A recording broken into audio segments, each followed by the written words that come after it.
جی، نیا دور میڈیا کے ناظرین، اس وقت موجود ہیں کچھ روز پہلے بلکہ کچھ ہفتے پہلے بلوچستان کے پاکستان تحریک انصاف کے رہنما سردار یار محمد رند صاحب ایک پروگرام کے بعد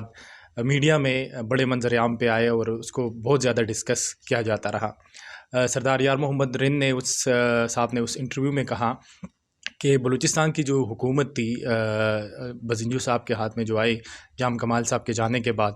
وہ اسلام آباد میں بیٹھے 2 سینیٹر اور ایک طاقتور شخصیت نے وہ ڈیل کرائی تھی 3 ارب روپے میں۔ تو اس کے بعد یہ چیزیں منظر عام پہ آئی تو ہم سردار یار محمد رند صاحب کے ساتھ بیٹھے۔ رند صاحب، یہ بتائیے کہ خان صاحب کے ساتھ آپ کی دوستی کیسے بنی اور آپ نے اس کی سیاسی جماعت کیسے جوائن کی؟ دیکھیں، جہاں تک تعلق ہے جوائننگ کا، ایک ہوپ ہوتی ہے انسان کو۔ میں بتایا کہ 30-35 سال ہوئے مجھے سیاست کرتے ہوئے، 9 دفعہ میں اسمبلی کا ممبر بن چکا ہوں۔ ہمارا یہ خیال تھا کہ خان صاحب جو باتیں کرتے تھے، خان صاحب نے جو پروگرام دیے تھے اور اپنی انٹرویوز میں اور لوگوں کو جو وہ اس کو پلیز خان صاحب نے جو لوگوں کے سامنے اپنی پارٹی کا پروگرام دیا، منشور دیا، جو باتیں کرتے تھے اور جس طرح وہ سب کہتے تھے کہ میں پاکستان کے اندر ایک انقلاب لانا چاہتا ہوں، ایک نیا پاکستان لانا چاہتا ہوں، ایک چینج لانا چاہتا ہوں، تو ہم بھی اس سے متاثر ہوئے، کیونکہ ٹریڈیشنلی ہم نے ہر پارٹی کے ساتھ دیکھ لیا، کام بھی کر کے دیکھ لیا، 1-2 پارٹی بھی جوائن کی، مگر ہم ان سے مایوس ہو چکے تھے۔ مگر جب ہم خان صاحب کے ساتھ آئے، خان صاحب کے ساتھ ہم نے کام شروع کیا، تو ایمانداری سے بلوچستان کے لوگ اس کی گواہی دیں گے، صرف بلوچستان نہیں، سندھ میں بھی آ کے ہم نے ان کے لیے کام کیا، مگر ہم نے دیکھا کہ آہستہ آہستہ جب ان کو پاور مل گیا تو ان کی رویہ، ان کی بات، ان کی جو پروگرام تھے، وہ سارے جو انہوں نے باتیں کی تھی اس پہ عمل نہیں ہوا۔ اور پھر جب انہوں نے مجھے اسپیشل اسسٹنٹ بنایا تو میں نے دیکھا کہ شاید میں کچھ نہ کچھ یہ ایسے شعبے تھے جس میں واٹر تھا، اس میں پاور تھا، اس میں گیس تھی، مطلب یہ وہ چیپٹرز تھے کہ اس میں آپ بلوچستان کے اندر بہت اچھے کام کر سکتے تھے، لوگوں کو مطمئن کر سکتے تھے۔ مگر یہاں جو انہوں نے ٹیم بنائی ہوئی تھی، ان کا کوئی انٹرسٹ نہیں تھا بلوچستان کے اندر، اور نہ خود خان صاحب کا کوئی انٹرسٹ آخر میں رہ گیا۔ 3 سال تک، پورے 3 سال میں خان صاحب سے میری 2 ملاقاتیں ہوئیں، اور وہ ایک تو تفصیلی ہوئی، ایک ایسے چلتے پھرتے ملاقات ہوئی، اور یہاں تک جب وہ بلوچستان تشریف بھی لاتے تھے تو ان کے پاس اتنا پارٹی کے لیے ہمارے لیے ٹائم نہیں ہوتا تھا کہ وہ ہم سے مل کے بیٹھ کے ہم سے بات کر لیتے۔ تو انہوں نے جس طرح پارٹی کو وہاں اگنور کیا اور لوگوں کو مایوس کیا، تو مجبوراً پھر ہم فیس نہیں کر پاتے تھے اسمبلی کے اندر، لوگوں میں، میڈیا میں، کہ جی آپ کو تو پرائم منسٹر صاحب نے special assistant to prime minister بنائے۔ میں آج آپ کے تھرو یہ بتانا چاہتا ہوں کہ جس دن سے 3 سال مجھے گزر گئے، نہ میرے پاس آفس ہے، نہ میرے پاس اسٹاف ہے، اور نہ مجھے کبھی اس میں انوالو کیا گیا، اور کیونکہ وہ یہ سمجھتے تھے کہ میری انوالومنٹ کی وجہ سے میں ان کو ایکسپوز کروں گا، جس طرح اس وقت بھی بلوچستان کے اندر گیس اور وابنا کے اندر اور دوسرے ڈپارٹمنٹس کے اندر، اور ان کے جو بہت نزدیکی رفقا ہیں، انہوں نے تو مرغی اور کٹے اور انڈے یہ بھی تک بھیج دیے لوگوں کو، ہمارے ورکروں کو یہ بھی نہیں پہنچے، باقی تو چھوڑ دیں۔ تو میں نے مناسب سمجھا کہ میں جا کے خان صاحب سے معذرت کروں۔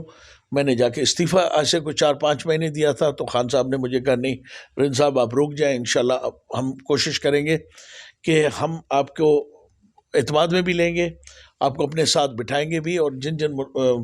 منسٹریز کے اندر آپ کا تعلق ہے انشاءاللہ ہم کوشش کریں گے کہ وہ بلوچستان کے اندر کام کریں۔ مگر ان کے رفقا نے ملنا تک بھی گوارا نہیں کیا۔ تو خان صاحب میرے خیال میں بلوچستان میں ان کی دلچسپی بہت کم ہے، اور وہ سمجھتے ہیں کہ بلوچستان کے مسائل بہت زیادہ ہیں اور ان کے MPs, MNAs بہت کم ہیں، تو اس لیے وہ شاید ٹائم نہیں دے پا رہے تھے، اس وجہ سے میں نے ریزائن کیا۔ پاکستان کے جو منتخب وزیر اعظم ہوتے 3 سال بعد ان کی مشکلات شروع ہو جاتی ہے، کہا جاتا ہے کہ ایک مضبوط پاپولر لیڈر، ایک مضبوط جمہوریت کسی کے حق میں نہیں ہے۔ تو کیا آپ کو بھی کوئی سگنل ملا تھا جسے کہتے کہ امپائر نیوٹرل ہو گیا کہ اب اس کشتی سے اترنا ہے؟ سر بات یہ ہے کہ اگر ہم نے اس کشتی میں جس میں ہم سوار ہوئے تھے، ہم تو اپنی کشتیاں جلا کے ان کی کشتی میں سوار ہوئے تھے نا. اور پھر یہ بات یہ ہے کہ ان کی کشتی میں تھا کیا, ان کو دینے کے لیے بلوچستان میں کیا چیز تھی. خان صاحب بتا دیں نا کہ 2015 میں جب میں نے جوائن کیا تھا اس سے پہلے وہاں کیا تھا. تو ہم نے خان صاحب کی کشتی میں بچنے کے لیے نہیں, ہم نے اپنے لوگوں کو, اپنے عوام کو, بلوچستان کے حقوق کے لیے ہم ان کی کشتی میں سوار ہوئے. مگر ہم نے یہاں آ کے دیکھا تو جو اس کا ناخدا تھا اس کا بلوچستان کے ساتھ کوئی انٹرسٹ نہیں تھا. جس شخصیت کی آپ نے بات کی کہ وہ ڈیل میں بیٹھا تھا, بہت سیاسی شخصیت تھے, ایک مضبوط شخصیت ہے, تو کیا وقت آنے پر آپ بلوچستان کی خاطر اس کا نام منظر عام پہ لاؤ گے؟ سر میرے اگر نام لینے سے اگر کوئی بلوچستان کو کچھ ملتا ہے, آپ مجھے یقین دہانی کریں تو میں آپ کو بتا دیتا ہوں. مجھے پتہ ہے کہ میرے نام لینے سے کسی کے اوپر کچھ اثر نہیں پڑے گا, مگر وقت آئے گا میں ضرور یہ کہوں کہ اگر میں نے غلط الزام لگایا تو ایک انکوائری بٹھا دی جائے,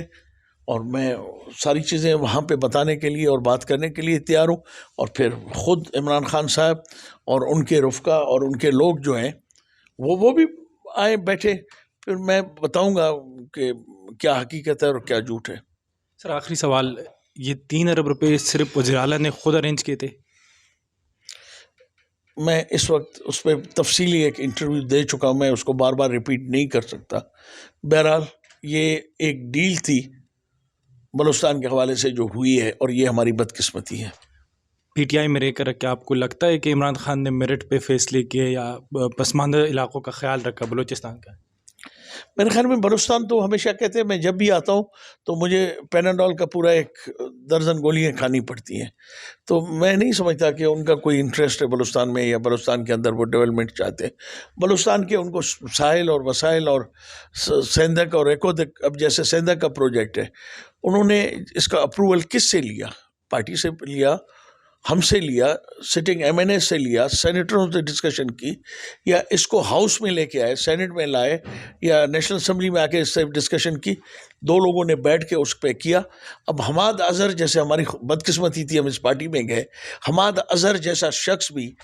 ملنے کا ٹائم نہ دے, اور پرائم منسٹر کہتا ہے کہ جی حماد اظہر آپ کے مسئلے حل کرے گا, وہ بیٹھے گا آپ کے پاس. ہم اس جیسا ایک جونیئر شخص بھی, انہوں نے پورے بلوچستان کی قسمت کے اور مقدر کے فیصلے کرنے تھے, تو ہم نہیں سمجھتے کہ وہ کوئی بلوچستان کے مفاد میں ہوگا. تھینک یو سو مچ. خدا حافظ.